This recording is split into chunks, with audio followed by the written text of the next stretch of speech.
I'm joined by Donza Worden, a founder of Clearby Capital and a former institutional investor who made the leap to launch his own investment firm. In just the past year, Donza closed 2 platform acquisitions in IT services and software, built a team, and co-founded Capitalpad to back minority deals. Thanks a lot for coming to the Holdco Builders podcast, Donza. Yeah, thank you. Glad to be here. Let's start with a bang. You're on Twitter, but you're anonymous. But there was a tweet some time ago, someone posted, "What finance-related opinion will you defend until your last breath?" And your take on this was most of PE investors aren't really investors. They process and push papers without the intellectual rigor. Concentrated public equity folks look at business models. It's a very popular tweet. Could you explain your opinion on this, please? Yeah, sure. I mean, Twitter obviously lends itself to a little bit of shock and awe, but I do think there are some truths behind it. I think it really comes down to 3 aspects. Within private equity, the work itself is fundamentally different. And so for the first 3, 5, 10 years, really, you are executing deals. And so you're managing the QOV process, you're negotiating credit documents, you're negotiating a purchase agreement. So all of those things are incredibly important within private equity, but they don't train you to really think like an investor. The other is kind of the incentive structure. So from an incentive structure standpoint, you're incented to do deals. And that's kind of how you're rewarded. Now, ultimately, the outcome of those deals is what matters and how you're really rewarded through carry. But the feedback loops are pretty slow. And so you could go 10, 15 years in your career. You're not making investment decisions until probably year 10. For those first 10 years, you're really executing. And then you're starting to kind of prosecute a thesis, invest that capital, and you don't see those outcomes for 5 to 7 years. And so it's a different model than public equity, where there's much faster feedback loops. There is no process or execution dynamic to it. And so I think just the career path lends itself to more kind of process execution work before you can start deeply thinking about being an investor. Now, when it comes to you and your journey, let's maybe discuss your background and maybe how are you different and how has your background and lessons shaped you on what type of investor you are today. And yeah, let's go back of your story. Yeah, so I wouldn't proclaim to be a great investor yet today. So those outcomes, hopefully in the next 3-5 years, will prove that out. But from my background is I actually grew up on an island in the Upper Peninsula of Michigan. And so it's a town of 800 people. I didn't know what an Ivy League school was, didn't know what investment banking was. Went to a pretty small liberal arts college. I came back my freshman year. I was working at the restaurant that I worked at, sat down with the owner of the restaurant, who was the former CEO of Budget Rent-A-Car. He told me about consulting and corporate finance, as he liked to call it, but it was really investment banking. Quickly went home, Googled what all that was, found Wall Street Oasis, a lot of kind of materials around it, and was like, oh shoot, I probably went to the wrong school. That was my first reaction. And the second reaction was I can either potentially transfer or hit the pavement and start cold email and cold calling. Chose the latter, was able to get quite a few interviews. And my first interview was actually with Citibank. The guy asked me what EBITDA was, and I was like, shoot, I have no idea. And so it was a quick evolution from, all right, I can get the interview, but I have no idea what I'm talking about. And so did a lot of kind of self-studying. I always recommend Donza Worden. He's a professor at NYU, posts all of his lectures online. He's fantastic. And so learned quite a bit, and then continued interviewing, got a job at Baird, did investment banking for a year, and then went to a lower middle market private equity fund in Chicago for 3 years, and then spent 7 years at a fund in New York. What about this conversation with the CEO? Like, how massive of a difference it actually made in your life if you're thinking back, and how was the timeline like after this conversation? Like, how quickly things started to change for you and for better, if we can say? Yeah, I mean, it was transformative. I remember exactly where I was sitting. He had a small he had an airplane hangar, had a twin engine Baron. We were sitting in the airplane hangar, and he was telling me about it, and I didn't really know what I wanted to do. My dad is a family practice physician. He was the island doctor. My mom was a nurse practitioner. My sister's a surgeon. So everyone was in healthcare. I didn't want to go to school for 15 years when you include residency. And so I was looking for other options that were still challenging.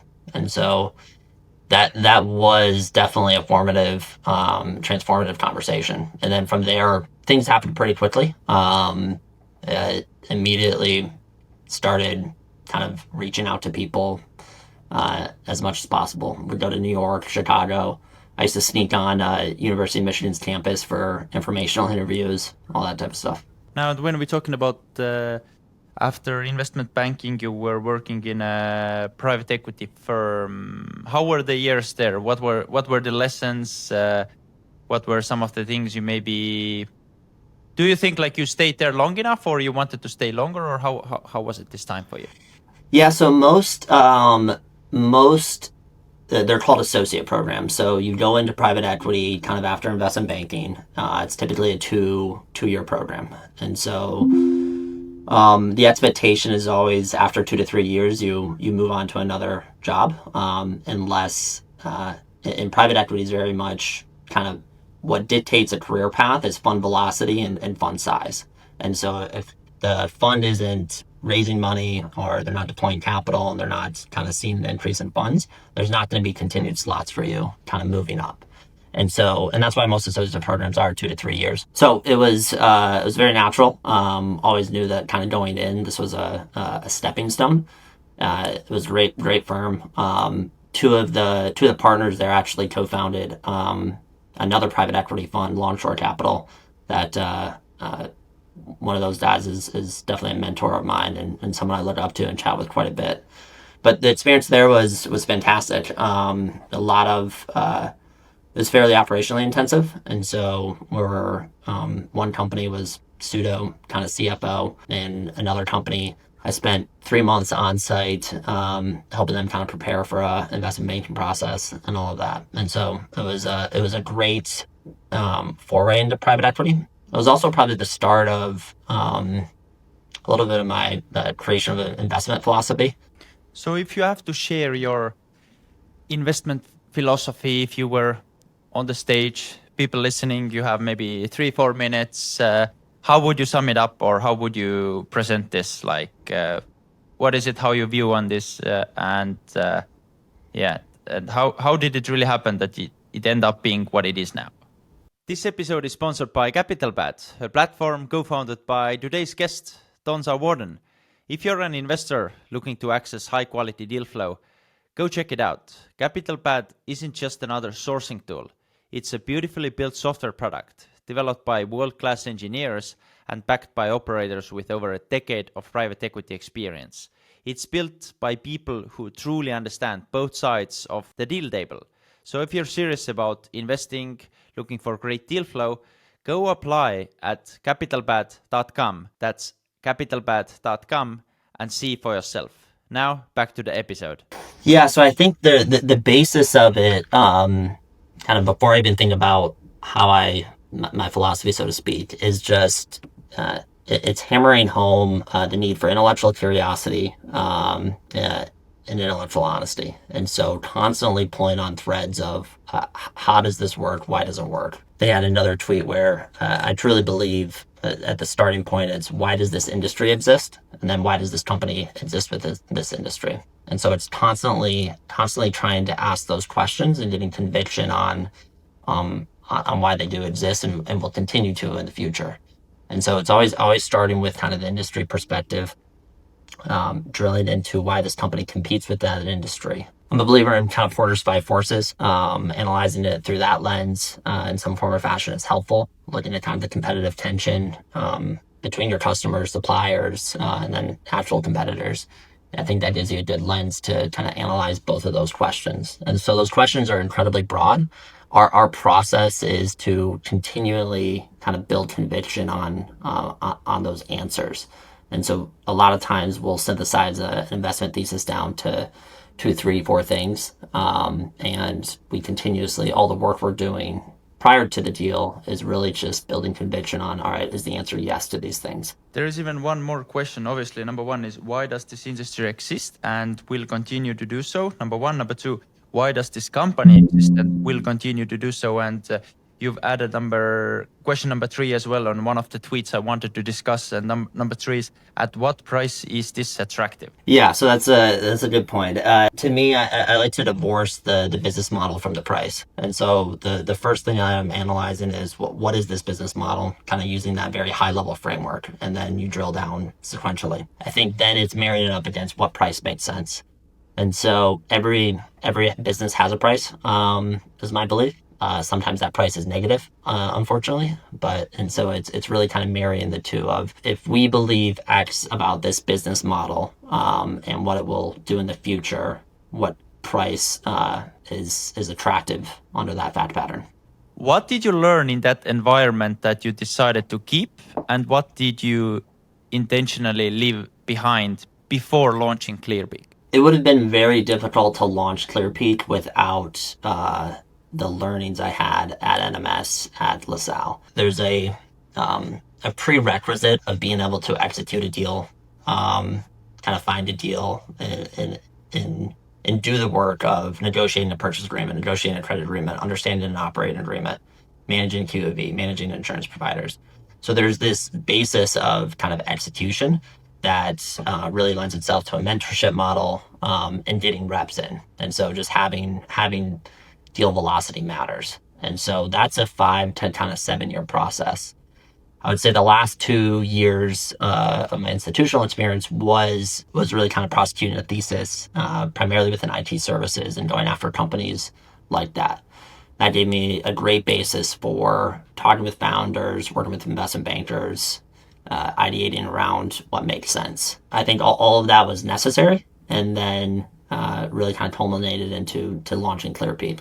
What made 2024 the right moment for you to step out and launch your own firm? And maybe you can tell more about the story of your co-founders, how you met them, why you decided to do it, how was the conversation? Did you have to convince someone? Did you have to do some selling job? Like, what were the risks? And maybe if you can share more details about, like, where were you financially? Because obviously lots of people would like to do that, but oftentimes why they don't do it is lack of savings, if you can say that. I'm entrepreneurial by nature, and so there's always an intent to do something entrepreneurial. I think the timing was right in terms of where I was at in my career and life. And so as opposed to kind of continuing up within an institutional PE, kind of go to that path of partner, and I was a principal when I left, wanted to be the one making the decisions. And so it goes back to a little bit of, again, kind of that first tweet of, there's a lack of feedback loops within private equity. And so as a principal, I still have co-founders above me, have a partner sitting above me as well. And so when I'm making a decision, it's not really my decision. And so I wanted the opportunity to test myself, test my ability, and see how good I am. And so that was important to me, and wanted that autonomy and kind of, my co-founder's fantastic, Luke Schneider. He and I actually met in investment banking as interns. And so we did investment banking together. We lived together in Chicago for 3 years. And so we've been best friends for 13 years. He did investment banking, 3 years of private equity, and then went more into the corporate side. And so he was CFO of one of the portfolio companies from the fund that he was at. He's been really in the C-suite for the last kind of 6-7 years. And so I had actually brought him in. He had left his kind of CFO position, was doing consulting on the side effectively. I brought him into a couple NMS portfolio companies. So we started working directly together, and then really kind of end of 23, early 24, started having conversations with him of like, I think we can take a differentiated approach. I think there's opportunity within the size of the market that we're going after, which is different than what NMS was doing. And I think his background of being in operations would complement me well from a obviously more investing-based background. and personality wise as well. I'm pretty kind of hard charging and direct.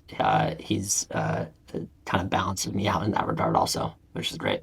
And what was the vision and what type of structure or model you decided to pursue? Like, and did you ever consider like raising a fund right away, or what was the thought process there?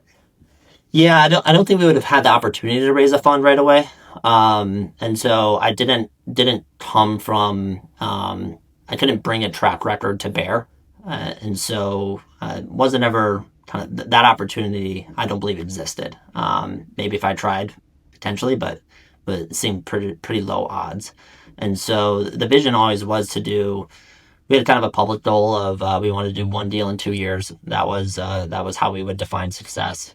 It's obviously gone much better than that, and so the goal is to do 3, 4, 5 deals, and then really maintain optionality of being able to raise a fund. I think a fund is potentially in the future, but right now we're focused on doing good deals. That's probably another dynamic that I really like about this model is it's a pretty dramatic cash compensation cut, but the upside can be more rewarding if the deals do well. And so it's really about, you don't want to do a deal to just do a deal. That's going to certainly negatively impact you more so than if you were at a fund. Okay, first acquisition. Let's talk about this. How did you find it? What excited you about this specific company, and what was maybe the hardest part of getting that deal over the finish line? Yeah, so it's a really exciting company. They do software they sell software within the cruise and maritime industry, primarily around optimizing maintenance workflows. And so they're pretty deeply embedded within the cruise industry. And what excited us there was we could really kind of boil the thesis down to really kind of 2 aspects that we needed to believe for it to be attractive. One of their larger customers is Carnival. Carnival publicly announced that they're doing this maritime asset strategy transformation, where they're unifying all of their systems and software suite kind of behind the scenes within the maintenance workflows. IT Sync was obviously a big, important part of that. And so seeing that, knowing that would play out, we had to build conviction there. And then we have another client who's basically publicly announced that they're doubling their fleet size. And again, it was building the conviction that they've done all the work on this prior fleet. Are they going to continue to do that work for the future fleet? And then the last aspect is right now they're concentrated more within cruise. How do we, is there a way for us to expand into maritime more broadly? And so that's the first 2 are coming to fruition already, and we're seeing a lot of great momentum there. The last aspect of being able to expand into maritime more broadly is in early days. And so, again, we have conviction and belief that they'll be able to, but now it's about kind of executing against that part. And can you share like how were you able to put it all together, like capital wise, maybe? Yeah, so it's the answer to the second part of your question too. What was the hardest part? Raising capital is tough. I think when I started, a lot of people said, "Hey, if you have a good deal, the capital will follow." We got the deal done, but it was still difficult. We have 4 family offices that are backing us on that one. Launching Clearpeak, it really was a cold start, so to speak. We didn't have capital relationships. We didn't know folks that invested in independent sponsors, and so we really had to build those relationships over that time frame and build kind of a network of people that would do these types of deals. I wanted to ask, what did you learn from the first deal that shaped how you approached the second one? I wouldn't say that there weren't a ton of learnings. I think have been doing it for 10 years. And so it really was kind of applying a little bit of that playbook kind of consistently. And so I would say we probably did, it was a faster process. And so the second deal, we got it under LOI mid-December and we closed February 28th. We went out to financing mid-January. And so a month and a half of kind of raising capital. And so it was a pretty quick process and pretty tight timeline, especially with the holidays. I would say the one thing that we probably did a bit better was we had we kind of stage our diligence from a business perspective across two things. One is we do an on-site of a deep dive into basically their data. And so we had like a 50-page presentation synthesizing all of their data, asking questions around it. And so that's the basis for how we think about it. And then a month later, we had a value creation session. So again, a pretty comprehensive, here's how we believe the next 1, 3, 5 years should go. Where are we right and where are we wrong? And so making a very collaborative approach with management to get their buy-in, see where they disagree, augment our approach, augment our thinking. And then the whole goal is to execute against that playbook over the life of the investment. Another quick pause. This episode is brought to you by Spacebar Studios, the content engine behind investors and people who built large portfolios of businesses. At Spacebar Studios, they help investors, holdco builders, and private equity firms build media, particularly newsletters, that actually move the needle. So if you're serious about growing your platform or telling your firm's story the right way, head over to spacebarstudios.co. They're currently running a free campaign for businesses that do more than 1 million in revenue. So go check it out. That's spacebarstudios.co, or just take a look at the link in the show notes. Now, back to the episode.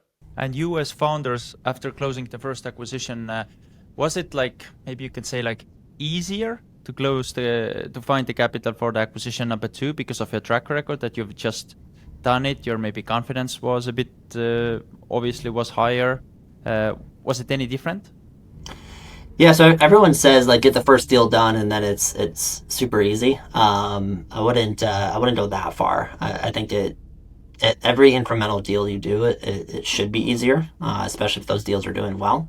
But it's still a process. The difference there was we had access to institutional capital. So there's a pocket of capital in the U.S. called SBIC funds. They'll back independent sponsors. It's a pretty mature ecosystem at this stage, and we're able to partner with one of them, and we had met them probably 9 months ago, and it worked out really well. Now you have a team of 4 people. You brought them into the deal when you had like 3 LOIs going on. Like, how has it now been? Like,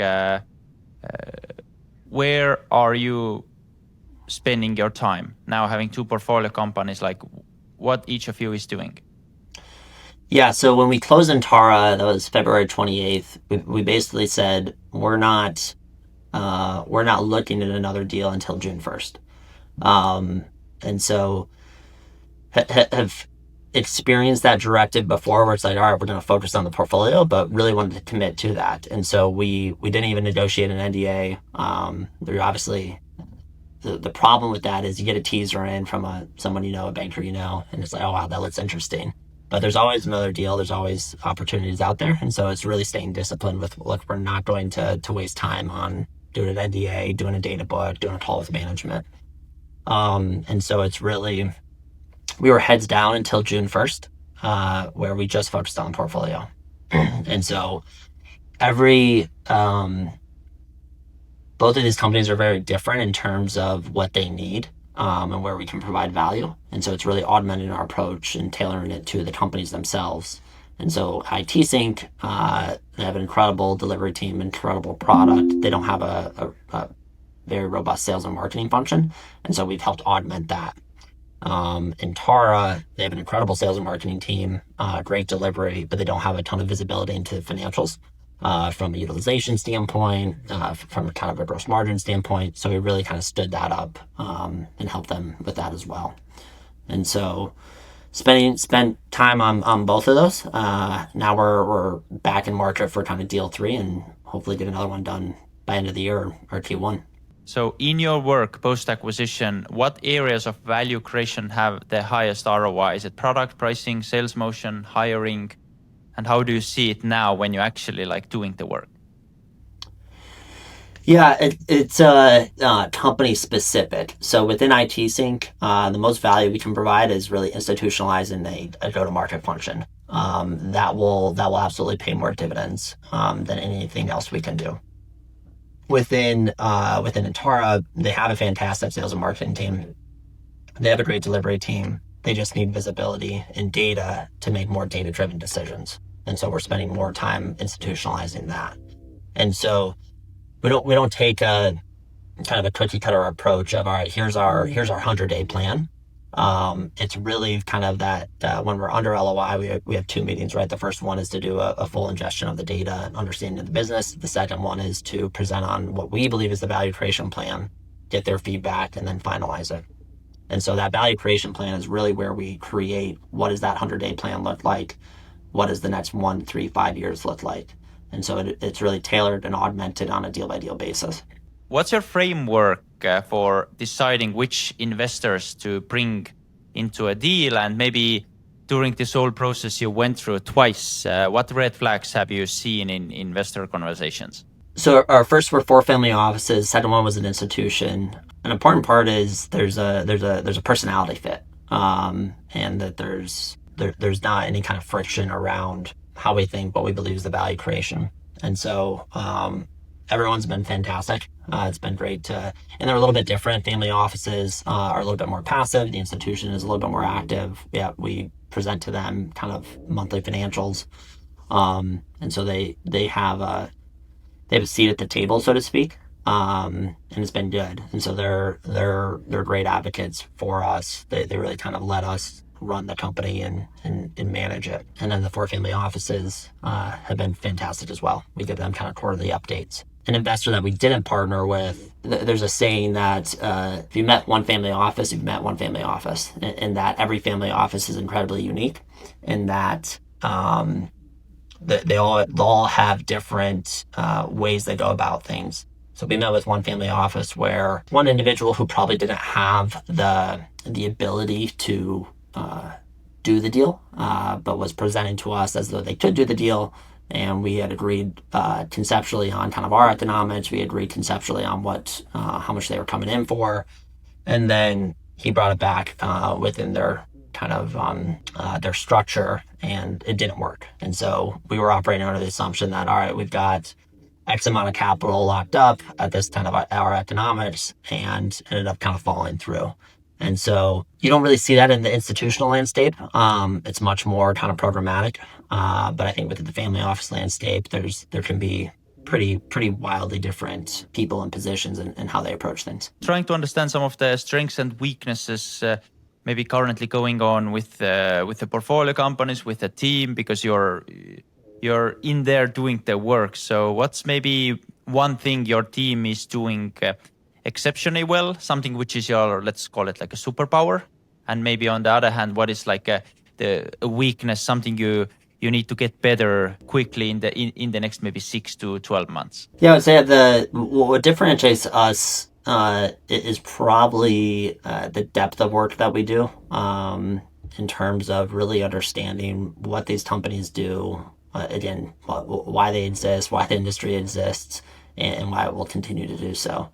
And so through that, we can put together a pretty defined value creation plan that's pretty specific. And so I think the days of here's a 100-day plan where we're going to institutionalize finance, we're going to help with operations, here's our thoughts on go-to-market, that can sound good, but until you do the work to really understand how this company ticks, how this industry ticks, where there's threats, where there's opportunities, you're not going to be able to execute against it.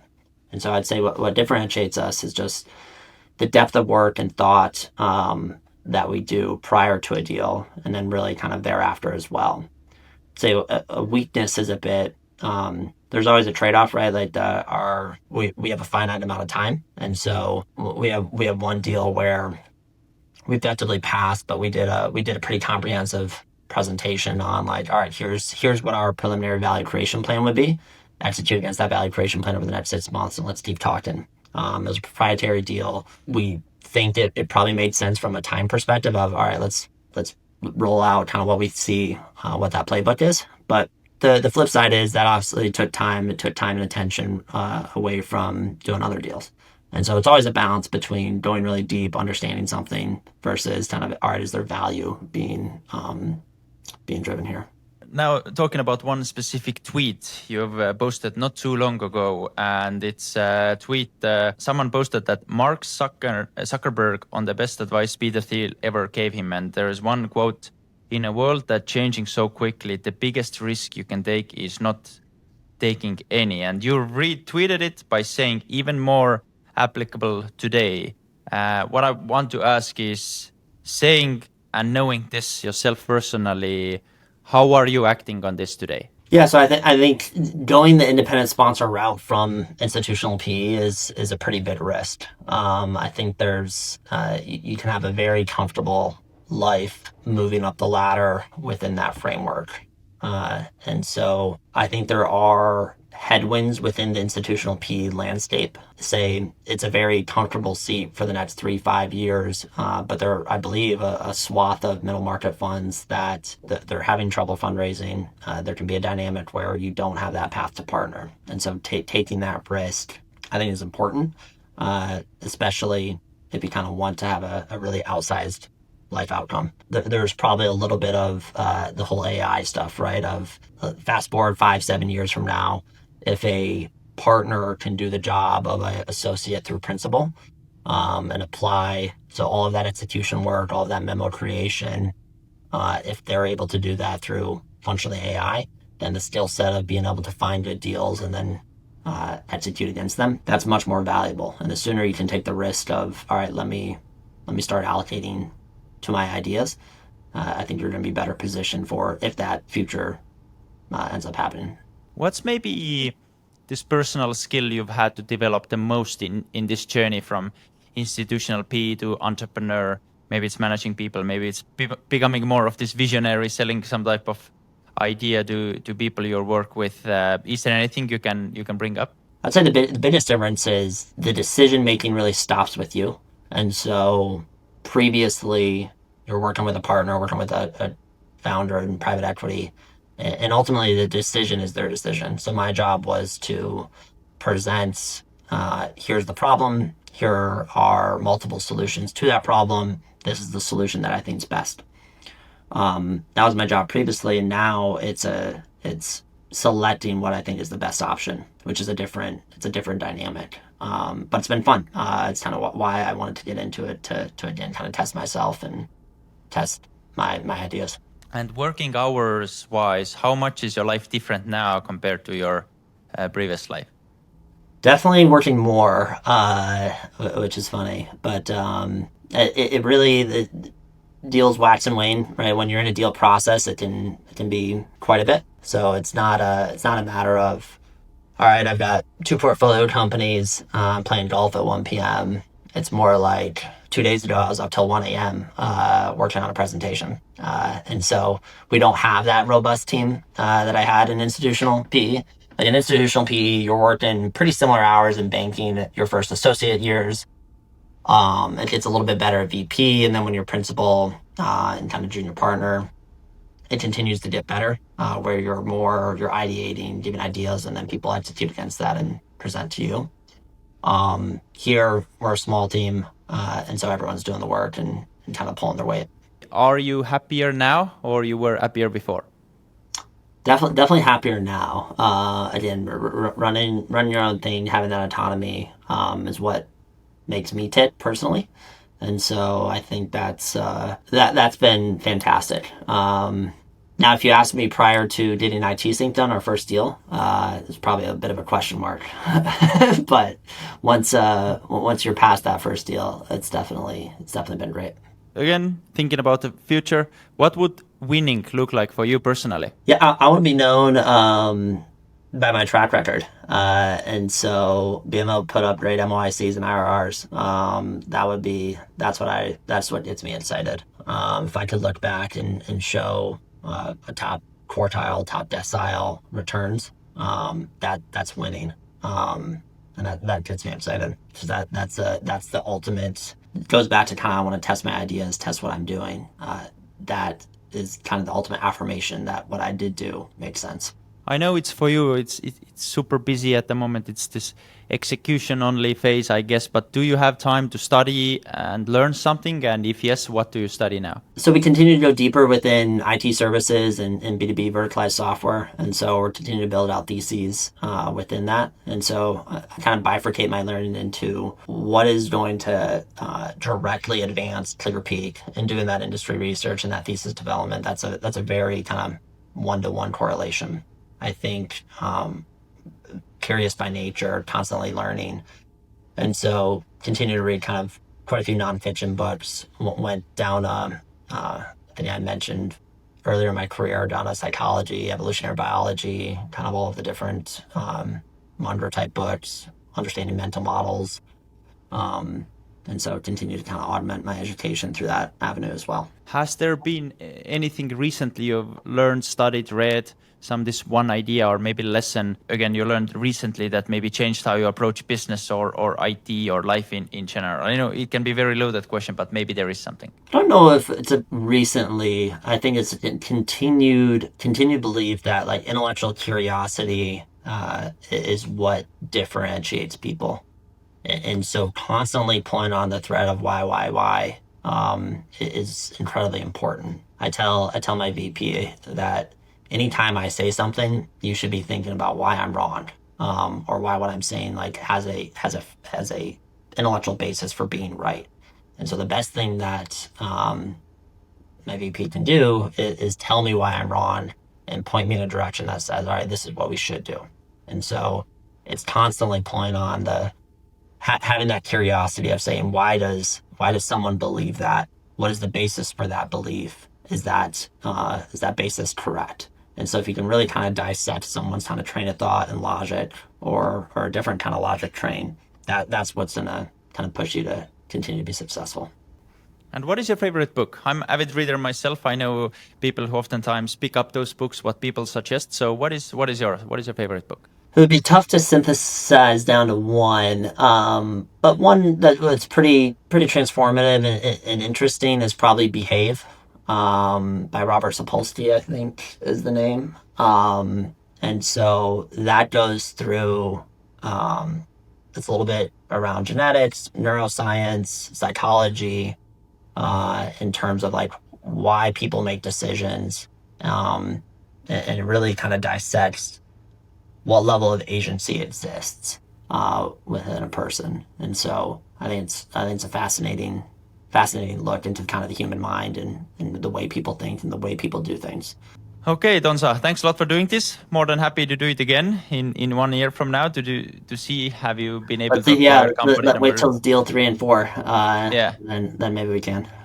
Okay, perfect. Thanks once again and talk to you soon. All right, thanks, Mitch.